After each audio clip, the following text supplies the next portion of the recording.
Natuza Neri conversa comigo e com a Rosana Jatobá. Tudo bem, Natuza? Boa noite para você. Boa noite, Nonato. Boa noite, Rosana. Boa noite para os nossos ouvintes. Boa noite, Natuza. Bom, Natuza, a gente está acompanhando essa discussão em torno do vídeo apresentado no bojo desse processo que investiga a suposta interferência do presidente Bolsonaro na autonomia da Polícia Federal. E me parece haver aí uma guerra de versões, né, Natuza? De um lado, a defesa do ex-ministro Sérgio Moro pedindo que o vídeo seja divulgado na íntegra dessa reunião realizada em abril. Do outro lado, o presidente Jair Bolsonaro dizendo que deve-se divulgar apenas a parte que interessa ao inquérito, apenas aquilo que está relacionado ao inquérito. Me parece que para elucidar isso, só mesmo com a apresentação do vídeo, para a gente saber o que efetivamente rolou, o que efetivamente ocorreu nessa reunião, não? Pois é, Nonato, eu me lembro de um provérbio usado, de um trecho, uma passagem bíblica usada recorrentemente pelo presidente Bolsonaro, que é: conhecereis a verdade vos libertará. Eu acho que a gente está precisando, nesse momento, na verdade, ter conhecimento do vídeo. Olha só, do ponto de vista jurídico, há uma defesa do presidente dizendo o seguinte: olha, só faz sentido você divulgar aquilo que for objeto do inquérito, aquilo que interessar ao inquérito. O ministro Sérgio Moro, como você bem relatou, Nonato, está fazendo uma defesa diferente, dizendo, olha, que se abra tudo, porque tem um contexto inteiro nessa reunião. E, de fato, quando você fala dos pontos alegados pelo então ministro Sérgio Moro sobre o conteúdo dessa reunião, o que dá a entender, nós não tivemos acesso ao vídeo, portanto não temos como fazer um relato fidedigno de tudo que aconteceu ali dentro durante aquele tempo de reunião interna entre o presidente e ministros. Portanto, toda vez que um juiz, por exemplo, vai analisar uma peça ou uma informação periciada ou a transcrição de algo, ele não vê só o texto, aquilo que é dito por aquelas pessoas, ele também se apega ao contexto. E o que o ex-ministro Sérgio Moro está dizendo é que o contexto vale muito. Não só o que foi dito naquele momento específico sobre ou Polícia Federal, ou Direção-Geral da Polícia Federal, ou sobre supostas interferências, mas a ideia toda, o enredo todo dessa reunião. Como era o tom do presidente Bolsonaro, o que ele disse, o que ele respondeu, o que outros ministros disseram. Por exemplo, tem um relato com apuração de bastidor, nós já veiculamos isso, de que o ministro da Educação, Abraham Weintraub, fala muito mal de ministros do Supremo Tribunal Federal. Mas será que ele fala mal de ministros do Supremo Tribunal Federal assim aleatoriamente ou porque Alexandre de Moraes suspendeu a nomeação do diretor-geral que Bolsonaro queria? Pode ser que tenha relação com o caso. Qual a motivação? Então isso é muito... Desculpa? Qual a motivação, né? Pois é. Será que ele estava dizendo isso porque o contexto era a decisão do ministro Alexandre de Moraes? Será que tudo que aconteceu naquela reunião, que não fala especificamente de Polícia Federal, não tem a ver com Polícia Federal? Só faria sentido manter tudo sob sigilo se naqueles trechos que não se resumem a uma discussão entre o presidente Bolsonaro e o ministro Sérgio Moro, nada tivessem a ver com aquele caso, mas ainda assim, se a gente for olhar para o perfil de quem vai decidir essa história, que é o ministro Celso de Mello, o ministro Celso de Mello tem um perfil de levantar sigilos quando não há nenhuma necessidade, não há prejuízo nenhum à investigação ou exposição indevida de ninguém. Então, a discussão sobre o conteúdo desse vídeo é a discussão da semana, evidentemente, e esse é considerado o elemento mais importante dessa história toda, seja do ponto de vista judicial, seja do ponto de vista da própria crônica política.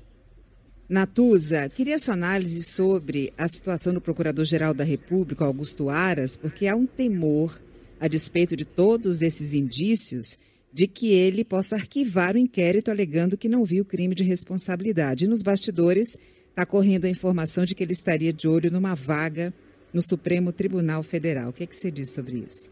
Esse é um elemento, Rosana, que está muito dentro dessa história toda e que ajuda a entender essa história toda. Olha só, quando o presidente Jair Bolsonaro estava escolhendo quem seria o Procurador-Geral da República, ele deu uma frase, uma declaração que nunca saiu da minha cabeça. Ele disse assim: eu vou escolher a dama desse jogo de xadrez.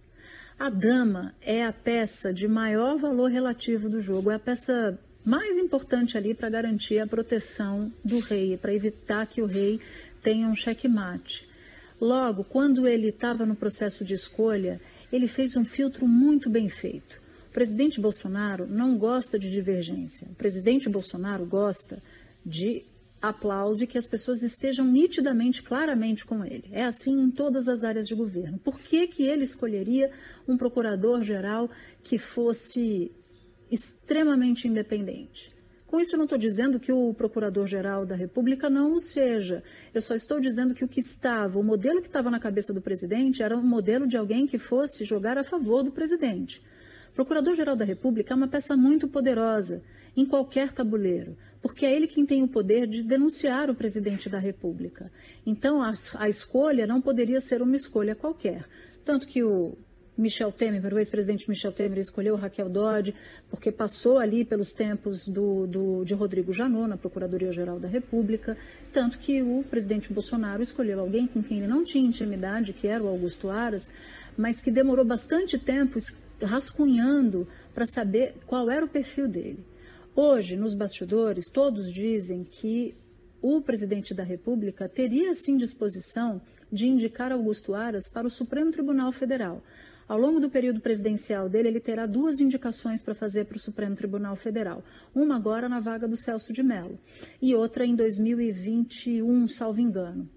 Bom, muita gente em Brasília diz que na lista do presidente Bolsonaro para as 2 vagas estariam André Mendonça, atual ministro da Justiça, a quem o presidente já tinha dito que indicaria um ministro terrivelmente evangélico, o caso de André Mendonça, Jorge Oliveira, que é ministro palaciano, muito amigo do presidente Bolsonaro, e Augusto Aras. Então, muita gente enxerga a possibilidade de uma não denúncia contra o presidente como um desejo dessa indicação. É leviano dizer que isso está acontecendo, até pela biografia construída pelo doutor Augusto Aras. Mas, de qualquer maneira, se eu disser para vocês, para os nossos ouvintes, que isso não tem nada a ver, a possibilidade dessa indicação, não tem nada a ver com o que a gente está observando agora, nesse momento, eu também não estaria falando completamente a verdade, porque isso influencia, sim, nos passos, nos movimentos do presidente da República e do próprio procurador-geral Augusto Aras. Ele já disse de antemão que acha que só precisa ter levantado o sigilo do vídeo os momentos, os trechos que falam especificamente do caso Polícia Federal. Ou seja, ele já está numa toada de defesa, pelo menos é o que ele está indicando, não temos ainda essa resposta, da mesma que converge com o desejo do próprio presidente Bolsonaro. Querendo blindar assim, o presidente, né, Natuza? Os sinais são esses.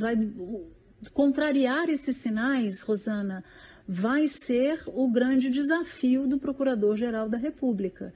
E com isso eu não estou dizendo que ele só tem uma opção, denunciar o presidente, não. Não, a gente precisa observar quais serão os passos dele. Mas que a possibilidade de indicação para o Supremo, ou a proximidade com o presidente Bolsonaro, tem sido sim, esses 2 pontos têm sido sim levantados. Tanto que, e eu já vou concluir porque eu sei que eu já estou falando demais, começou a surgir em Brasília, no início dessa semana, um movimento para que se vote uma emenda constitucional em algum momento em que um procurador-geral da República não poderá ser nomeado pelo prazo de 4 anos após deixar a Procuradoria-Geral da República. E um outro ponto, essa indicação precisa valer por apenas um mandato, ou seja, o Procurador-Geral da República não seria reconduzido ao cargo.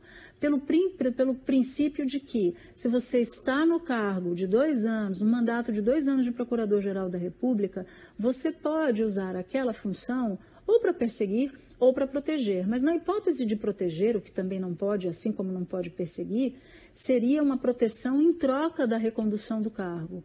Ao cargo, ou uma recondução, ou um privilégio em troca de uma eventual nomeação para o Supremo Tribunal Federal. Então já começa a haver uma espuma de uma espécie de emenda Aras no Congresso Nacional. Por isso é que eu digo e insisto, esse elemento Aras no Supremo não é um elemento estranho ao que está acontecendo agora nos bastidores, tanto que já começa a haver uma discussão no Congresso Nacional para evitar que algo assim aconteça. Natuza Nery, obrigado, boa semana para você e até quarta-feira. Para vocês também. Beijo grande. Tchau, Natuza.